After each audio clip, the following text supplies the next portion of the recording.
अस्सलाम वालेकुम। उम्मीद करती हूँ कि आप सब खैरियत से होंगे। हमें जो आसमान पर पतंग उड़ती नज़र आती है और हम देखते हैं कि वो ऊपर ही ऊपर उड़ती चली जाती है, बड़े मज़े से अटकेलियाँ करती हुई और बहुत ही एतमाद से बुलंदी की तरफ उड़ती चली जाती है। तो आपने कभी गौर किया कि पतंग किसके सर पर उड़ती है? जो हवाओं के सीने को चीरती हुई निडर होकर बेबाक इधर से उधर उड़ती फिरती है, तो किसकी आस पर? तो जवाब बहुत सिंपल है, बहुत आसान सा है कि डोर के आसरे पर। और जिसने डोर को बड़ी मजबूती से थामा होता है, उसकी आस पर पतंग हवा में उड़ती फिरती है। बस जैसे ही डोर पतंग से कटती है, मजबूत हाथों से निकलती है, तो यकदम सारी फूंक निकल जाती है और कुछ देर पहले जो बड़ी शान शौकत से आसमान पर हुकूमत कर रही थी, बड़ी तेज़ी से ज़मीन की तरफ, ज़वाल की तरफ उसका सफ़र शुरू हो जाता है। अब वो पहले की तरह आसमान पर नहीं बल्कि ज़मीन की तरफ आ रही होती है और किसी कीचड़, किसी गटर में गिरती है या कोई भी लुटेरा उसे लूट कर ले जाए और वो लवारसों यतीमों की तरह माले मुफ्त बन जाती है। कोई भी उसे लूट कर ले जाए या चीर फाड़ कर रख दे। तो अगली बात बहुत ध्यान से सुनने वाली है। बच्चे भी किसी पतंग की तरह होते हैं और उनकी डोर उनके माँ बाप होते हैं। बच्चे भी तब तक महफूज हैं जब तक उनकी डोर उनके माँ बाप के हाथ में है। बिल्कुल उस पतंग की तरह माँ बाप के सर पर ऐश करते हैं, आसमान की बुलंदियों को छूते हैं, तरक्की करते हैं, आगे से आगे बढ़ते चले जाते हैं।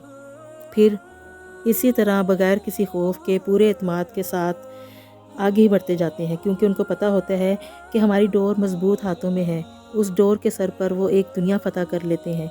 लेकिन जो अपनी डोर को छोड़ देते हैं मजबूत हाथों से, अपना रिश्ता काट लेते हैं अपने माँ बाप से, फिर वो भटकते ही रह जाते हैं, अपनी मंजिलों से भी भटक जाते हैं। लवारसों यतीमों की तरह कोई भी उनके साथ जैसा मर्ज़ी सलूक करे, जैसे मर्ज़ी उन्हें इस्तेमाल करे, वो कटी पतंग की तरह हचकोले खाते रह जाते हैं। अब वो उड़ें तो किसके सर पर उड़ें? दरख्त अपनी जड़ों से अलग होकर खुश्क हो जाता है।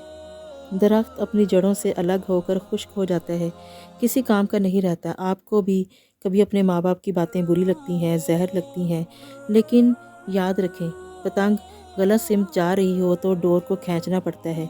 इसीलिए वालिदैन हमारी खिंचाई करते हैं।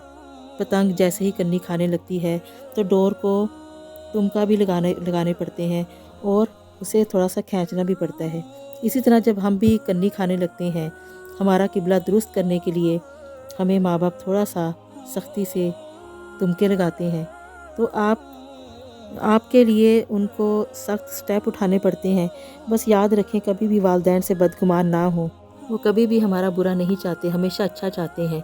और हमेशा याद रखें, बुलंदियों पर वो हमें उड़ता हुआ देखना चाहते हैं, सबसे आगे निकलता देखना चाहते हैं, हमें अपने महफूज हसार में रखना चाहते हैं।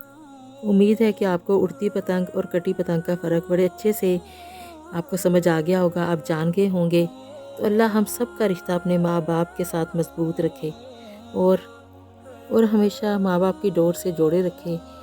आमीन। आपसे फिर मुलाकात होगी। इजाज़त चाहती हूँ। अल्लाह हाफ़िज़।